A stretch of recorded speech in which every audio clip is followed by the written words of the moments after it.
এক বর্ষার বিকেলে 4 বন্ধু কাঠবিড়ালি, নীল পাখি, কচ্ছপ এবং খরগোশ দেখতে পেল বনের মাঝখানের বড় ঝর্ণার ওপরের পুরনো কাঠের সেতুটি ভেঙে গেছে। নদীর ওপারে থাকা বনের ছোট ছোট প্রাণীরা তাদের পরিবারের কাছে ফিরতে পারছে না এবং তারা খুব ভয় পেয়ে কাঁদছে। 4 বন্ধু মিলে ঠিক করল তারা একটি নতুন এবং মজবুত সেতু তৈরি করবে। নীল পাখি অনেক উঁচুতে উড়ে গিয়ে বনের ভেতর থেকে সবচেয়ে মজবুত লতা আর ডালপালার অবস্থান খুঁজে বের করল। চঞ্চল কাঠবিড়ালি তার ক্ষিপ্রতায় গাছের মগডাল থেকে শক্ত লতাগুলো ছিঁড়ে নিচে নিয়ে এলো। শান্ত খরগোশ নদীর ধারের নরম মাটি আর পাথর সরিয়ে জায়গাটি সমান করল, যাতে সেতুটি শক্তভাবে বসানো যায়।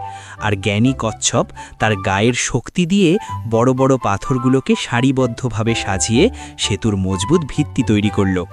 সবার সম্মিলিত চেষ্টায় একটি সুন্দর ও নতুন সেতু তৈরি হলো। ওপারে আটকে পড়া প্রাণীরা খুশিতে নেচে উঠল এবং সবাই নিরাপদে বাড়ি ফিরল। বন্ধুরা বুঝতে পারল যে অন্যের বিপদে পাশে দাঁড়িয়ে সাহায্য করাই হলো বন্ধুত্বের আসল পরিচয়।